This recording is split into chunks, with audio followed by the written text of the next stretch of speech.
வாழ்க வளமுடன். ஹாய் சகோஸ். இதயம் மீட்டும் மெல்லிசை போல உங்கள் மனதை மயக்க போகும் எழுத்தாளர் தீபா பாபு அவர்களின் கற்பனை சிதறல்களுக்குள் நம் பயணத்தை தொடங்கலாமா? அத்தியாயம் 8.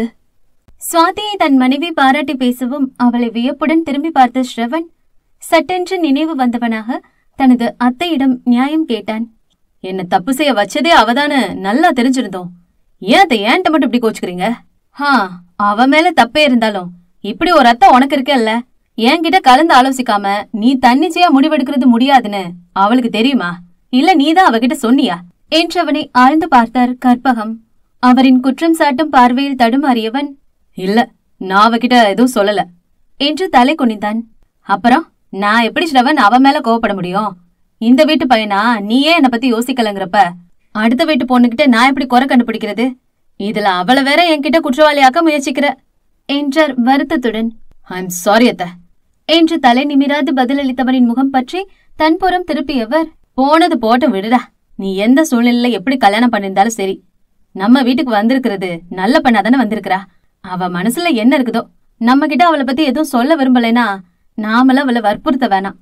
அவளுக்கு எப்ப நம்ம மேல நம்பிக்கை வருதோ அப்ப அவ மனசு திறந்து சொல்லட்டும். அது வரைக்கும் அவ சொன்னது மாதிரி அவளுக்கு யாருமே இல்லைன்னு நினைச்சே நம்மளும் அவகிட்ட பழகலாம்.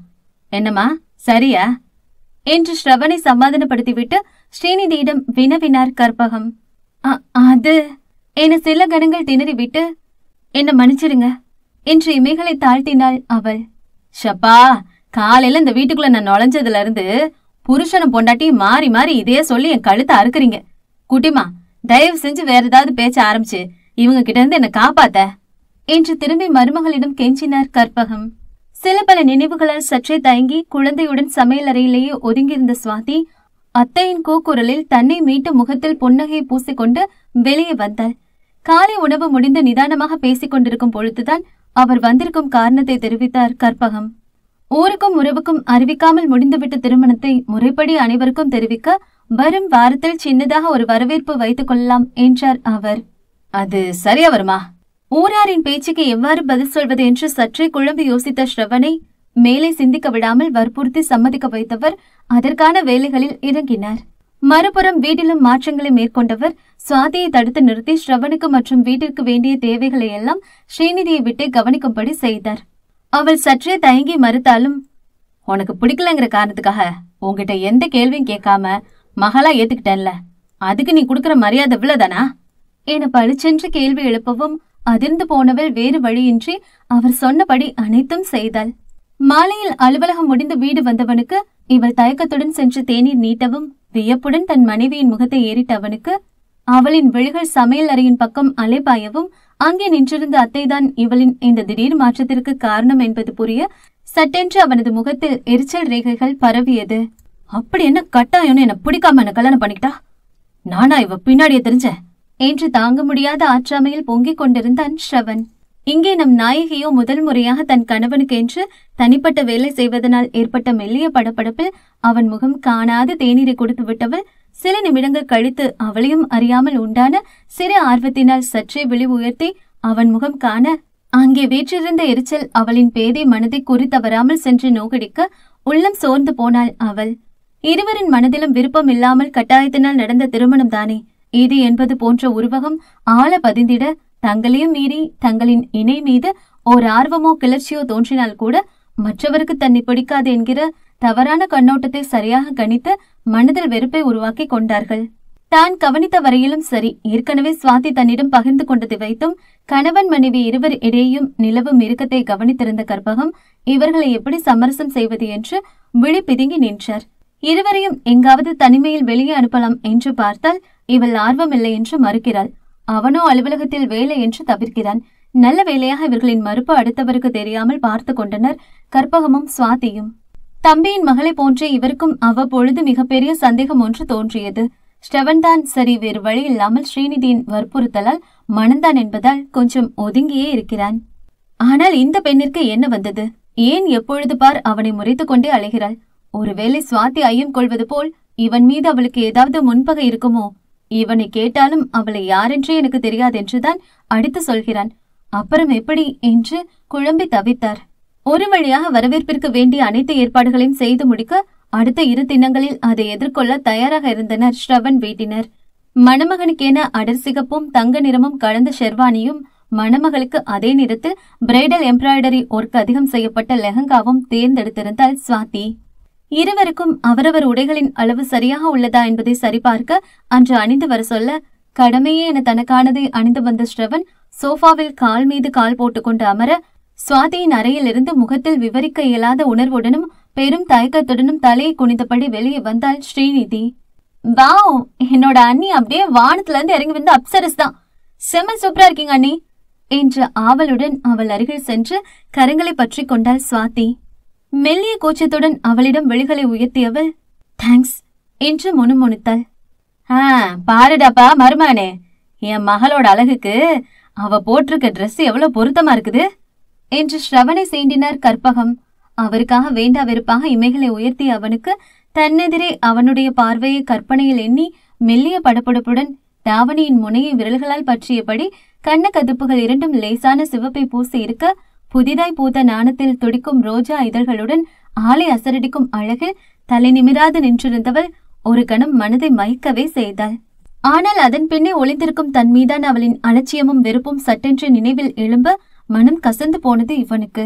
தன் பதிலை ஆவலுடன் எதிர்நோக்கி இருக்கும் தங்கையையும் அத்தையையும் கவனித்தவள், குட், ஓகே, எனக்கு ட்ரெஸ்ஸோட அளவெல்லாம் சரியாதான் இருக்கு, ஆல்ட்ரேஷன் எதுவும் தேவையில்ல, நான் போயிட்டு நைட் ட்ரெஸ் மாத்திக்கிறேன் என வேகமாக எழுந்து தனது அறைக்கு சென்று விட்டான்.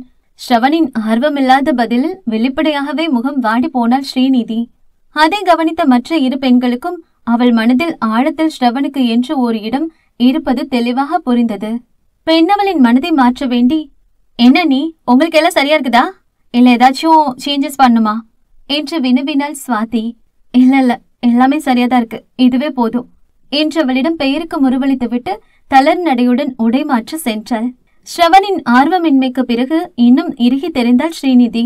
கற்பகமும் சுவாத்தியும் தான் தங்களால் முடிந்த அளவு அவள் மனதை வேறு திசையில் திருப்பி இயல்பாக இருக்க வைக்க போராடி கொண்டிருந்தனர். வெளி தோற்றத்தில் அவர்களுக்கு ஏற்றவாறு இசைந்து விட்டதை போன்ற பிரமையை உருவாக்கி வைத்திருந்தவள் உள்ளுக்குள் கற்பனை வரையறைக்குள் வராத துவேசத்தில் கொதித்துக் கொண்டிருந்தது யாருக்கும் தெரியாமல் போயிற்று.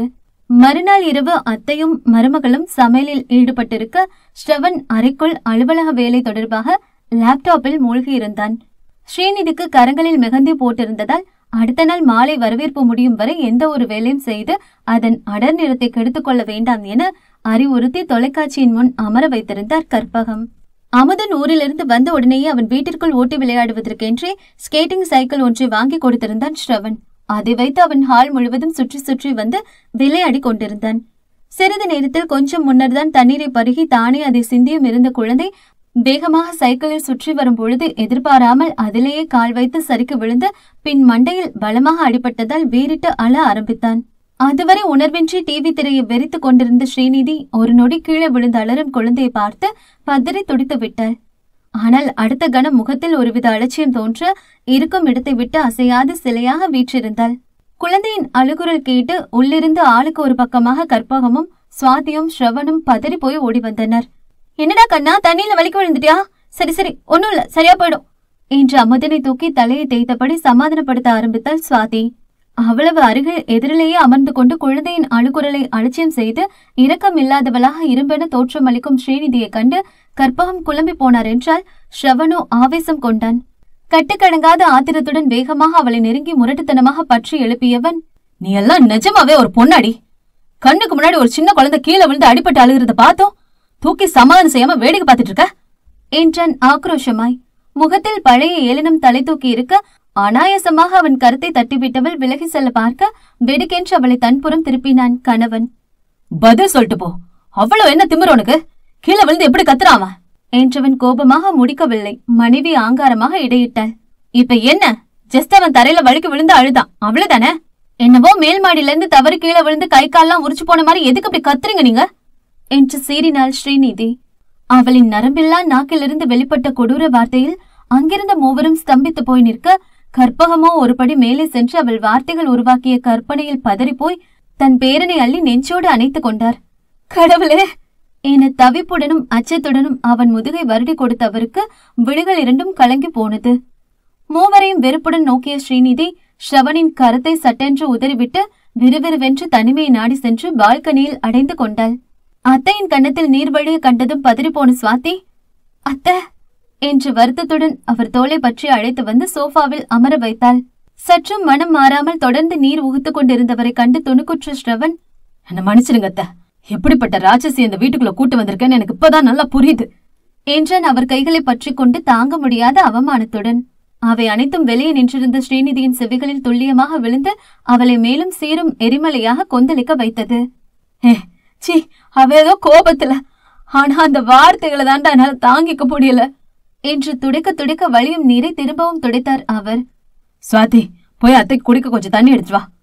ஆனா என்று எழுந்து உள்ளே சென்ற அவளுக்கு ஸ்ரீநிதியை புரிந்து கொள்ளவே முடியவில்லை. திருமணமாகி வந்த அன்று இவ்வளவு எடுத்தறிந்து பேசியிருந்தவள் அதன் பிறகு இத்தனை நாட்களில் இவள் சுமூகமாக பழகவும் அவளும் அமைதியாகத்தானே இருந்தாள். பின்பு எங்கிருந்து அவளுக்குள் இவ்வளவு வெறி வந்தது என்று எண்ணி குழம்பினாள். சமைத்து வைத்த உணவெல்லாம் ஆறி அவளாக போயிருக்க வெகு நேரம் கடக்கவும் குழந்தை பசிக்கிறது என்றான். சட்டென்று தன்னை சுதாரித்த கற்பகம், இதோட செல்லம், பாட்டி இட்லி எடுத்துட்டு வர என்று எழுந்தவர், குட்டிமா அண்ணனுக்கும் அன்னிக்கும் டிஃபன் எடுத்து கொடுத்துட்டு நீயும் சாப்பிடு, நான் அவனுக்கு ஊட்டி விட்டு வர என்று சமையலறை விரைந்தார். என்று இறுகி போய் அமர்ந்திருந்த அண்ணனை கவலையுடன் நோக்கிவிட்டு ஸ்ரீநிதியை நாடி சென்றாள் சுவாதி. இரு புருவங்களும் லேசாய் நிறைந்திருக்க இருண்ட வான்வெளியை வெறித்து கொண்டு நின்றிருந்தவளை அண்ணி என்று தயக்கத்துடன் அழைத்தாள். முகத்தில் உள்ள சுளிப்பு சற்றும் குறையாமல் என்ன என்றாள் அவள் விரைப்பாக. அதை செவிமெடுத்த ஸ்ரவனின் சினமெல்லாம் அவனுடைய பற்களுக்கு இடையே அரைப்பட்டு நசுங்கிக் கொண்டு இருந்தது. நேரமாயிடுச்சு, சாப்பிட வாங்க. உன்னோட சாப்பாடு ஒண்ணு எனக்கு தேவையில்ல, என்ன தனியா விட்டு முதல்ல இருந்து போ என்றாள் ஸ்ரீநிதி வெடுக்கென்று. ஆவேசமாக எழுந்த ஸ்ரவன், சுவாதி என்ற அதட்டலுடன் அழைக்க, அண்ணா என திடுக்கிட்டு திரும்பினாள் அவள். வந்து எனக்கு சாப்பாடு எடுத்து வை, நீயும் சாப்பிடு. ஒருவேளை பட்னி கிடக்குறனால அவ ஒன்னும் சுத்தர மாட்டான், உடம்புல இருக்க கொழுப்பாவது கொஞ்சம் குறையும் என்றான் சீற்றத்துடன். ஐயோ, இவன் என்ன அன்னைக்கு சமமா இப்படி பேசுறான் என சுவாதி அதிர்ந்து நிற்க, ஷவன் என்று அதட்டினார் அங்கே வந்த கற்பகம். என்ன பேசுற நீ? அவளோட திமிருக்கு இப்படி பேசுறதா சரி வரும், நீங்க கொஞ்சம் அமைதியா இருங்கத்த. என்னடா சரி, அவ எப்படி வளர்ந்தாலோ உன்னை என் தம்பி இப்படித்தான் வளர்த்தானா என்றார் கோபமாக. அதுக்காக அவ என்ன செஞ்சாலும் பேசினாலும் நான் பொறுமையா இருக்கணுமா என்றான் இவனும் பதிலுக்கு அடங்காத சினத்துடன். ஒரு கணம் அமைதியாக இருந்தவர், தெரியலடா, அவளை பத்தி முழுசா எதுவுமே தெரியல, என்னால எந்த முடிவுக்கும் வர முடியல. ஆனா நாளைக்கு ரிசப்ஷன் இருக்கு, எல்லாரையும் கூப்பிட்டுட்டோம். விடிய காலையில மாமா, குரு, பிரசாத், சீதாவோட புகுந்த வீட்டுல எல்லாரும் வர்றாங்க. அதுக்கப்புறம் ஊர்ல இருந்தும் முக்கியமான சொந்தக்காரங்கெல்லாம் வந்துருவாங்க. அவங்க முன்னாடி இப்படித்தான் சண்டை போட்டு நம்ம குடும்ப மானத்தை வாங்க போறியா என்று கேள்வி எழுப்பினார். உள்ளிருந்து சேரும் பெருமூச்சை ஆக்ரோஷமாக வெளியேற்றியவன், இப்ப அது ஒண்ணுதான் குறை என வெறுப்புடன் முணுமுணுத்து விட்டு, என்னவோ செய்யுங்க, நான் ரூமுக்கு போறேன், எனக்கு சாப்பாடு வேண்டாம் என்று துள்ளினான். டே, ரொம்ப தான் அலட்டாதடா, மாப்பிள்ள கவனிப்பெல்லாம் நாளைக்கு ராத்திரி வரைக்கும் தான், அதனால ஓவரா சீன் போடாம அமைதியா சாப்பிட்டுட்டு போய் பாடு என நக்கல் அடித்தார். உங்களை என தலையசைத்து அழுத்தப்படி சாப்பிட சென்றவனை சின்ன முறுவலிப்புடன் பார்த்தவர் பின்முகம் சுருங்க திரும்பி பால்கனியை நோக்கினார். அண்ணனும் தங்கச்சியும் சாப்பிட்டு முடிச்சதும் நேரமா போய் தூங்குங்க, காலையில சீக்கிரமா எழணும் என்றார். நீங்க இன்னும் சாப்பிடவே இல்லத்த, போய் சாப்பிடுங்க, நான் அமுதனை வச்சுக்கிறேன் என கை நீட்டினான் ஸ்ரவன். என்ன பாத்துக்க எனக்கு தெரியும், நீ போ. ஏன் என்ன விரட்டுறதுல குறியா இருக்கீங்க நீங்க என்று கண்களை இடுக்கினான். இவன் பெரிய சிஐடி, என்ன தோண்டி துருவுறான், போடா என்றவன் தோளை பிடித்து தள்ளினார் கற்பகம். என்னவோ போங்க, எனக்கு எதுவும் பிடிக்கல என்று எரிச்சலுடன் பால்கனியின் புறம் பார்வையை வீசிவிட்டு மடமடவென்று தனது அறைக்குள் சென்று கதவை சாற்றிக் கொண்டான். சன்ன பெருமூச்சுடன் சுவாதியிடம் திரும்பியவர், நீ ஏன் இன்னமா இங்க நிக்கிற என்றார். அத்த, நானும். நீ போடா, நான் பாத்துக்கிறேன் என்று அவளையும் ஆறுதல் படுத்தி உள்ளே அனுப்பி வைத்தவர் யோசனையோடு பால்கனி கதவை திறந்தார். திரும்பவும் சுவாதியோ என எரிச்சலுடன் திரும்பிய ஸ்ரீநிதி அங்கே தன்னையே பார்த்தபடி கற்பகம் நின்றிருக்கவும் தடுமாறி விழித்தாள். தன்னிடம் அவர் எதுவும் கோபப்படுவாரோ என பதற்றத்துடன் நின்றவள் தொடர்ந்து அவர் அமைதியாகவே இருக்கவும் குழம்பி போனாள். ஸ்ரீநிதி, இங்க என்ன பாரு. அவரிடம் தயக்கத்துடன் இமைகளை உயர்த்தி அவளின் விழிகளை தீர்க்கமாக நோக்கியவர், ஏண்டாமா அப்படி பேசின? அந்த குழந்தையோட பால் வெடிற முகத்தை பார்த்தோம், எப்படிடா அவனால் அப்படி பேச மனசு வந்துச்சு என்று கலங்கும் விழிநீரை உள்ளிழுத்தபடி கேள்வி எழுப்பினார். அவரிடையில் அமர்ந்தபடி தன்னை பார்த்து வெகுளியாக சிரிக்கும் குழந்தையை கண்டவள் தன் ஆவேசத்தில் கொட்டிய வார்த்தைகளை எண்ணி நடுநடுங்கி போனாள். அம்மா என திணறலுடன் அழைத்தவள் சட்டென்று அவர் கால்களில் விழுந்தாள். என்ன மன்னிச்சிடுங்க, என்ன மன்னிச்சிடுங்க, மன்னிப்பா கேட்கறதுக்கு அருகது கூட எனக்கு இல்ல என கதறி அழுத்தவளை வேகமாக எழுப்பியவர், இப்ப என்ன, ஏதோ கோபத்துல பேசிட்ட, விடு. இனிமேலையாவது எதையாச்சும் பேசுறதுக்கு முன்னாடி ஒரு தடவைக்கு 2 தடவை கவனமா யோசிச்சு பேசு. வார்த்தைகளை கொட்டிட்டா அல்ல முடியாதுடா என்று அமைதிப்படுத்தினார். ஆனா அம்மா, நான் என்று விம்மியவளை தன் தோளோடு சேர்த்து அழுத்தி கொண்டவர், எத்தனோ முறை சொல்லி பார்த்தோம், ஒதுங்கி இருந்த நீ எப்ப என்னை அம்மான்னு கூப்பிட்டியோ அப்பவே உன் மனசு தெளிஞ்சிருச்சுன்னு எனக்கு புரிஞ்சிருச்சுடா. இதுக்கு மேல நீ எதுவும் சொல்ல வேண்டாம், வா உள்ள போலாம் என தன்னிடம் எதையோ கூற வந்த அவளை தடுத்து கனிவுடன் கரம் பற்றி வீட்டின் உள்ளே அழைத்து சென்றார். ஒருவேளை கற்பகம் தடுத்திருக்காவிட்டால் இந்நேரம் ஸ்ரீநிதி தன்னை பற்றிய உண்மைகள் எல்லாம் அவரிடம் தெரிவித்திருப்பாளோ? நட்புகள் எல்லாரும் நம்ம சேனலை மறக்காம சப்ஸ்கிரைப் பண்ணுங்க. கதையை கேளுங்க, லைக் பண்ணுங்க, கமெண்ட் பண்ணுங்க, பிடிச்சவங்க ஷேர் பண்ணுங்க. நன்றி.